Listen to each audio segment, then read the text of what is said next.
안녕하세요. 주경야독의 이 대표입니다. 자, 2차 전지가 금일 상당히 크게 폭락을 하고 있습니다. 자, 이 현상이 언제까지 계속될 수 있을지, 그리고 2차 전지를 보유한 투자자들은 어떤 식으로 추후 대응을 하는 것이 좋을지에 대한 부분들을 같이 한번 논의를 해볼까 합니다. 자, 먼저 테슬라가 지금 현재 어닝 쇼크를 기록하게 되면서 2차 전지의 투자 심리를 크게 흔들어 놨는데요. 자, 지금 유의미한 현금 흐름은 18개월에서 24개월 이후에나 가능할 것이다 라는 일론 머스크의 언급 때문에 관련된 전기차 종목들이 폭락을 했죠. 지금 대표적으로 이제 테슬라 종목이 상당히 많이 하락을 하게 됐는데, 자, 당분간, 그러니까 사실상 24개월 동안은 수요가 이제 크게 늘어날 수도 없고, 그리고 오히려 나가는 돈만, 그죠? 그래서 앞으로 자본적 지출, 캐펙스가 상당히 많이 늘어날 것이기 때문에 그것에 대해서 이제 현금 흐름이 좋지 않을 것이다 라는 전망을 이야기하고 있습니다. 자, 영업이익률이 두 자릿수가 나오는 테슬라이기 때문에 야, 현금 흐름이 이렇게 좋지 않다고? 라고 하는 시장의 어떻게 보면 굉장히 부정적인 이런 시선들이 생길 수밖에 없는 상황이었던 것 같고요. 자, 최근에 이제 고금리가 지속적으로 진행이 되면서, 그리고 지금 파월 입장에서도 내년까지 고금리를 어느 정도 지속하겠다라는 의견이 나오면서 일론 머스크도 많은 고민 끝에 이런 코멘트를 한 게 아닌가 싶습니다. 자, 일론 머스크가 지금 전기차 수요 부진에 따른 가장 큰 원인으로 뽑고 있는 것이 고금리예요. 이렇게 금리가 높은데 누가 수천만 원짜리 혹은 1억 원이 넘는 제품을 구매를 하겠냐는 거죠. 자, 그래서 전기차 수요 부진은 이 고금리가 어느 정도 지속될 수 있을까? 여기에 따른 이제 후폭풍이라고 생각을 하시면 될 것 같습니다. 지금 이제 개인적으로 투자자들은 내년도 이제 하반기부터 빠르게 이제 금리 인하가 진행될 것이라고 보고 있지만, 지금 FOMC에서는 지속적으로 금리 인하에 대해서는 한 번도 생각을 하지 않았었던 것처럼 이야기를 하고 있어요. 그 얘기인즉슨 2%대 금리, 2%대 물가 상승이죠. 2%대 CPI 지표가 발표되지 않는 한 금리 인하는 없다라는 의견을 고수하고 있습니다. 이 부분도 지속적으로 좀 추적 관찰을 좀 해봐야 될 것 같긴 한데, 지금 현재 이렇게 주식시장이 폭락하고 부동산의 위기가 도래하고 있는 시점에서는 생각보다 빠른 시점에 정말 금리 인하까지도 갈 수 있을 거라는 생각도 좀 듭니다. 워낙에 경기 침체가 속도가 빨라요. 자, 그래서 이런 것들을 볼 때에는 추후를 좀 도모하셔야 되는 상황이다. 그러니까 시간이 좀 필요한 부분 같아요. 그렇죠? 시간이 좀 필요해서 이런 부분들은 좀 지켜보자라고 말씀을 드리고, 자, 두 번째로는 GM이 생산 목표치를 하향했습니다. 자, 완성차 업계에서 전기차에 대한 투자를 좀 축소를 하고 있고, 그것은 거의 비슷해요. 지금 2차 전지, 배터리를 조율받는 입장에서도 지금 규모를 좀 줄이자, 혹은 지금 이제 조인트 벤처를 설립하거나 이런 것들도 상당히 좀 뒤로 밀리는 분위기가 연출이 되기 시작을 하죠. 자, 기존 캐파에서도 캐파를 조금 줄일 만큼 전기차에 대한 수요가 급작스럽게 꺾이다 보니까 거기에 대한 이제 투자 축소를 지금 진행을 하고 있습니다. 자, 그러다 보니 거기에 수반되는 이제 배터리, 양극재 이런 것들은 좀 타격을 받을 수밖에 없겠죠.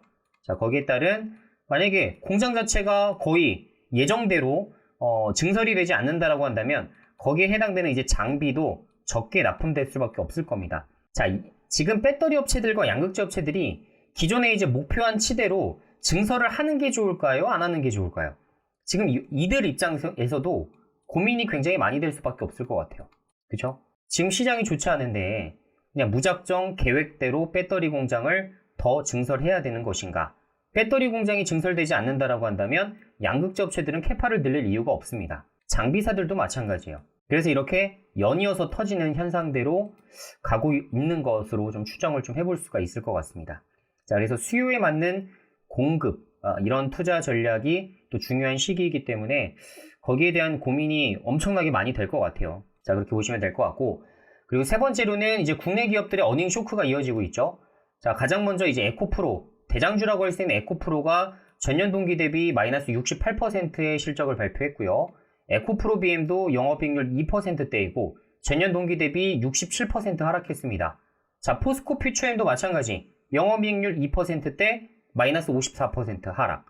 자, 그래서 결론적으로는 지금 양극재 관련된 업체들은 모두 지금 안 좋은 실적을 발표했고, 지금 또 유일하게 실적 발표하지 않은 LNF는 아마도 전 적자 실적을 기록할 수도 있을 것 같은데, 지금 아직도 증권가에서는 뭐 100억대, 또 많게는 300억대를 보시는 분들도 계시더라고요.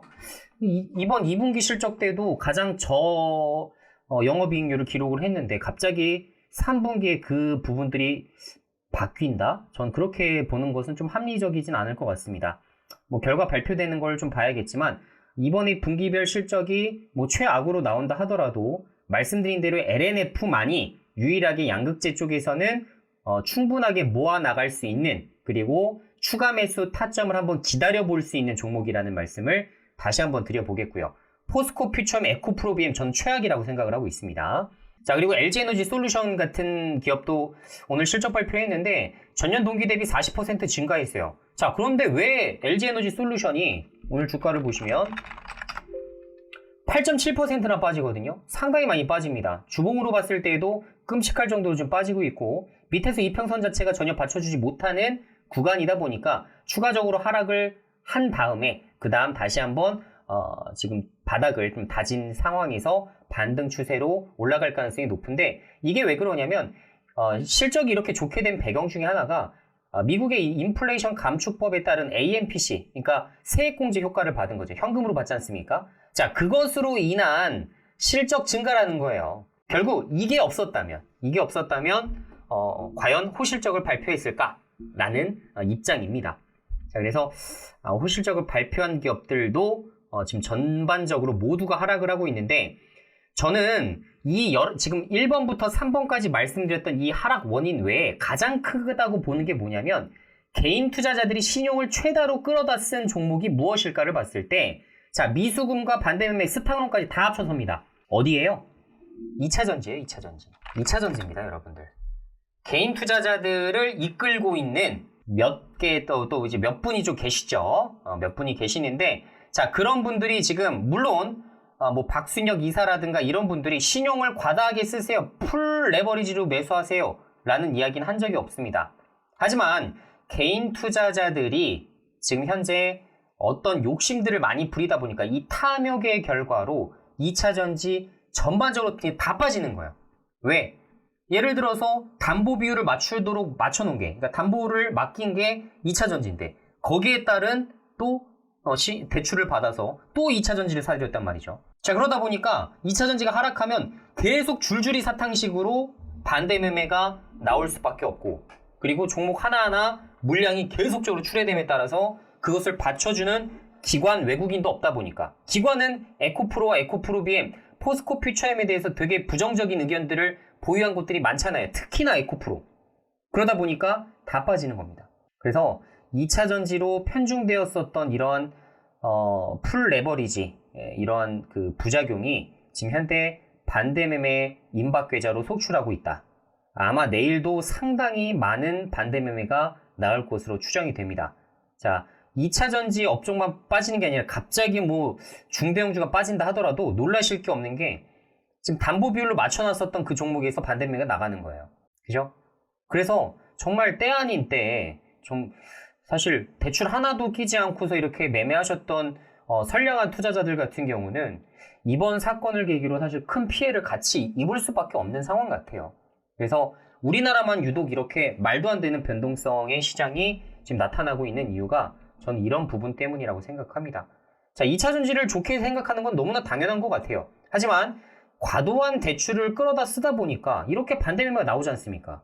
이거는 다 본인들이 떠안아야 되는 숙제임에도 그냥 긍정적인 뷰 하나만 보고서 앞으로 이것이 10배 간다, 20배 간다, 인생 한번 바꿔보자, 풀레버리지로 대출 끌어다 써서 이번에 10억, 20억 만들어보자, 나도 수십억대 부자 한번 돼보자, 경제적 자유 한번 이뤄보자 라고 오판했었던 투자자들이 지금 현재 죽어나고 있는 겁니다. 전 그분들 위로할 생각도 없고, 정말 잘했다라고 뭐 위로의 말씀을 전달할 필요도 없다라고 생각해요. 본인들이 그럴 만한 실수를 자처했다라고 생각해요. 강하게 말씀드리지만 사실은 그분들이 잘못된 행위를 한 겁니다.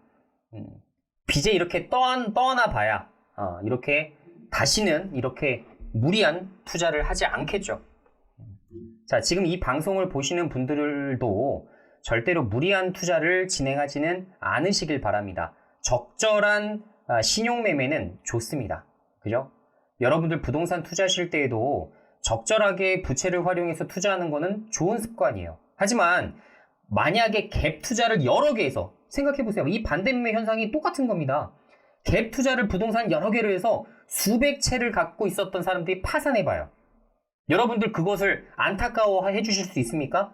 못하실 겁니다. 왜? 잘못된 행위니까요.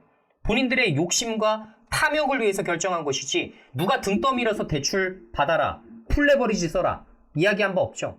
그래서 가급적 부동산 유튜브 보실 때에도 레버리지 효과 갭 투자를 해서 뭐 수십 채, 수백 채를 얻어서 돈을 벌었다 이런 채널을 다 걸으세요. 고금리 시대에는 절대 맞지 않는 전략입니다. 자, 어쨌든 지금 현재 고성장주에 대한 논란은 여전하고 고금리 시대에도 수요가 견조할지 유무를 체크를 해야 되는데 사실상 지금 수요가 많이 줄어들고 있다는 건 사실입니다.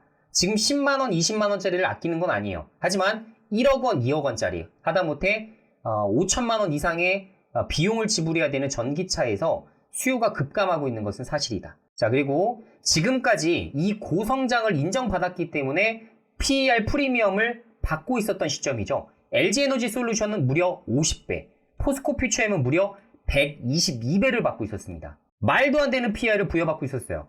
예전에 바이오주를 물색하게 하는 그 정도의 지금 상황입니다. 반면에 LNF는 17배예요. 자, 그래서 가격적인 메리트가 발생할 수 있는 저평가된 종목을 2차전지에서는 픽해야 된다고 말씀드린 이유가 바로 이 부분 때문입니다.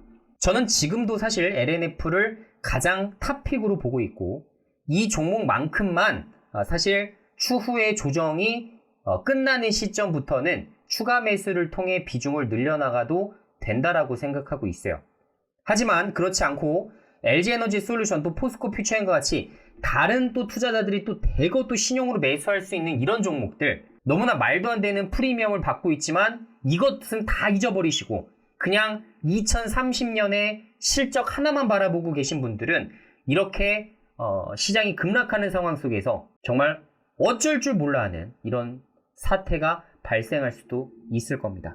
자, 그래서 LNF가 만약에 진짜 PER이 뭐 10배, 뭐 초반대까지 떨어진다라고 한다면 2차 전지와 같이 2030년에 고성장할 수 있는 기업을 PER 10배 정도 부근에서 매수한다? 상당한 기회가 되지 않을까요?